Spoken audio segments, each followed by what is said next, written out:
Assalamualaikum warahmatullahi wabarakatuh. Salam semua, salam sehat selalu. Berjumpa lagi bersama kami dalam channel Gado. Kami doakan semoga kalian yang berkunjung di sini diberikan kesehatan, kelancaran rezeki, dan yang sedang sakit semoga diberikan kesembuhan oleh Allah Subhanahu wa taala. Pada kali ini saya akan membahas tentang ciri-ciri orang yang mempunyai spiritual tinggi tanpa belajar dan tanpa latihan, dengan arti dia mempunyai jiwa ini dengan bawaan lahir. Jika di antara kalian yang mempunyai paling tidak 50%-nya dari nanti apa yang saya bacakan, kalian harus mencari seorang guru. Baiknya mencari seorang guru atau kiai untuk menuntun kalian supaya kalian dalam ilmu atau dalam berspiritual bisa terarah dan bermanfaat, baik buat sendiri-sendiri ataupun dengan buat orang lain. Ilmu spiritual biasanya bisa terarah dengan baik apabila kita bisa mencari atau milih guru, dan nantinya bisa, kalau sudah mendapatkan guru, mudah-mudahan bisa terarah dan bermanfaat dan tidak diganggu oleh dajjal.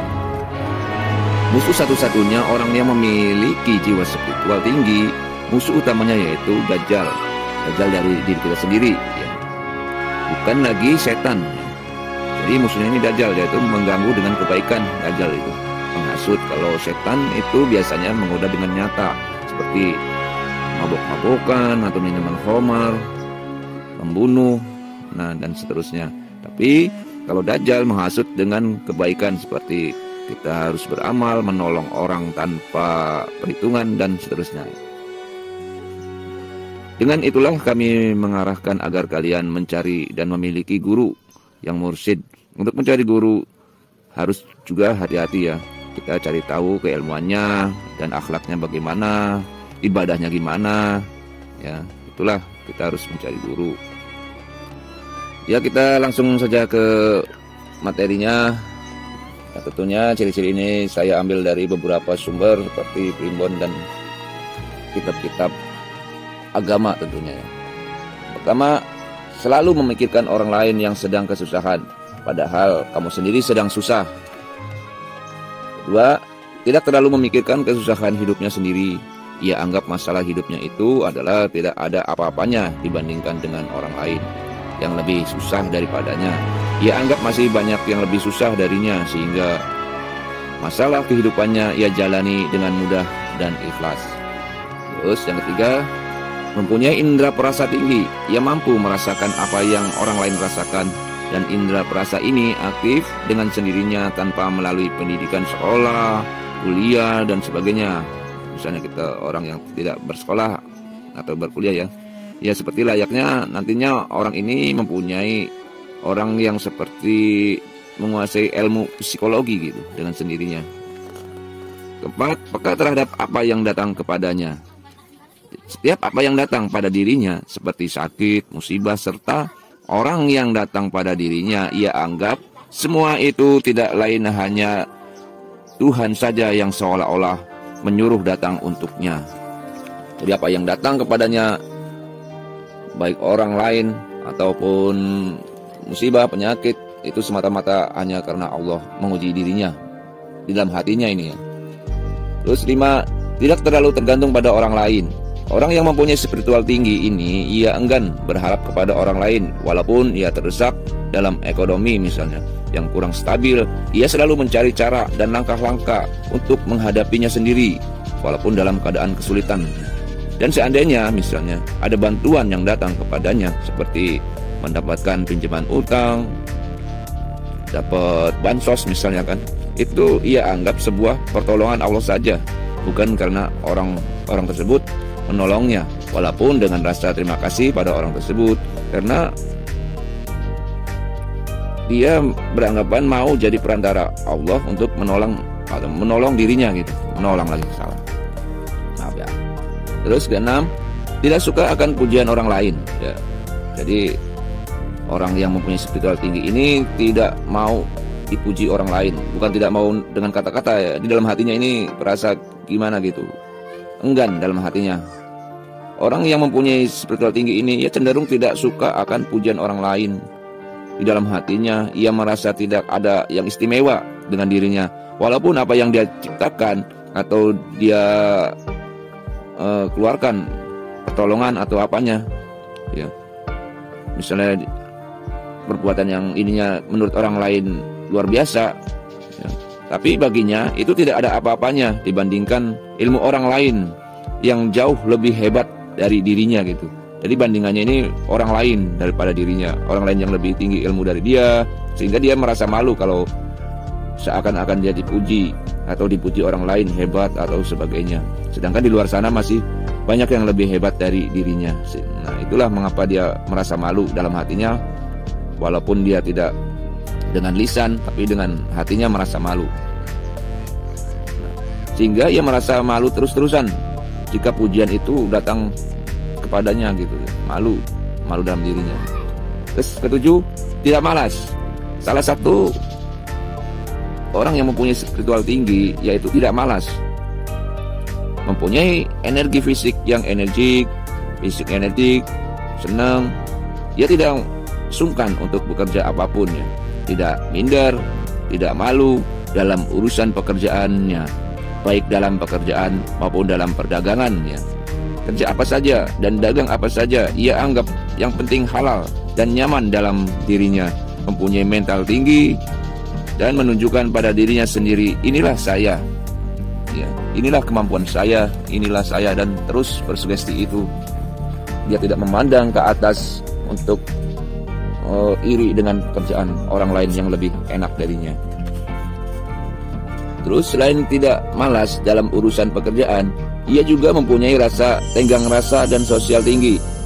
Seperti contoh dalam lingkungan bertetangga, ia rela membantu tanpa pamrih. Seperti contoh kecil ya, membantu saat tetangga pindah rumah misalnya, ikut membantu tanpa ada bayaran, tanpa gelendeng, oh nggak dikasih apa nih, nggak dikasih apa, dia ikhlas gitu ya. Nggak ngasih ngopi misalnya, nggak ngasih rokok, dia ikhlas ya. Contoh kecil ya, membantu angkat jemuran ya ketika turun hujan, waktu tetangganya tidur misalnya, terus hujan turun dan seterusnya dia mengangkat jemurannya, dan itu semua ia lakukan tidak ada dorongan untuk minta pujian dari orang tersebut. Tanpa membangunkan orang yang mempunyai jemuran itu, dia langsung menolongnya dari mengangkatnya dari jemuran tersebut. Walaupun itu sudah menjadi tradisi dalam hidup ini, hidup bertetangga contohnya, ia tetap itu adalah salah satu tanda-tanda orang yang mempunyai spiritual tinggi, tanda-tandanya. Nah, dengan kalian gimana? Wah, males ah. Nah, gitu. Takut disangka ambil jebakan orang lagi. Nah, jangan pikiran itu. Walaupun misalnya ya kelihatan sepele, tapi hati-hati. Ini yang membedakan ini semua adalah hati kita, dalam hati kita nih. Boleh olahraga kita menolong orang lain dalam bertetangga, tapi hati kita gimana? Ukurannya adalah kita sendiri. Terus 8, mempunyai sifat adil. Sifat adil terhadap sesama, baik itu yang salah sekalipun, karena ia mempunyai rasa adil yang tinggi, seolah-olah orang lain yang memiliki jahat. Ya, seakan-akan kalau dia melihat kasihan, dia orang ini kasihan atau akan menolongnya. Menolong dalam arti bukan menyelamatkan ya.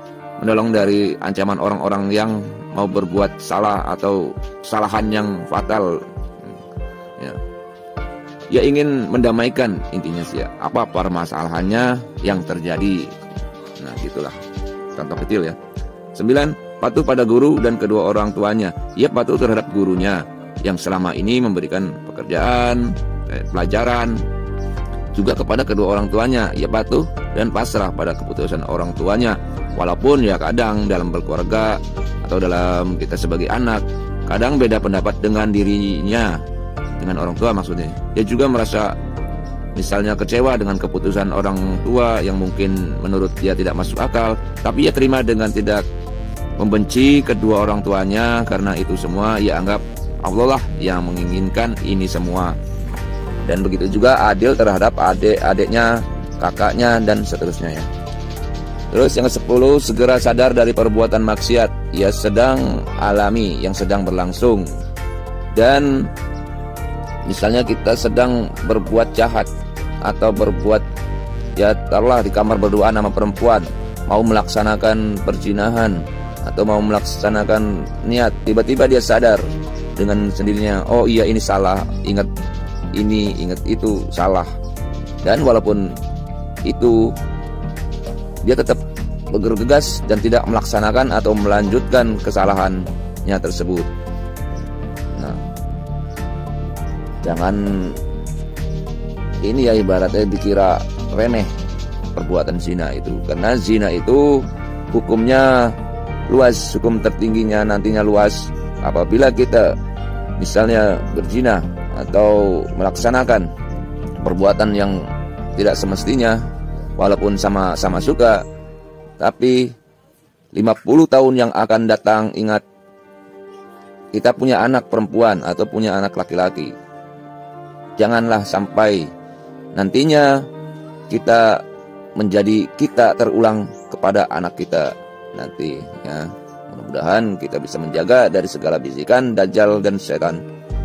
Ya, itu saja yang bisa kami sampaikan, ciri-ciri atau tanda-tanda orang yang mempunyai spiritual tinggi. Namun kadang ia juga tidak menyadarinya akan hal itu ya. Dan dibalik itu semua masih banyak lagi ciri-ciri dan tanda-tanda tersebut yang tidak bisa saya sampaikan. Ini sebagian kecil saja.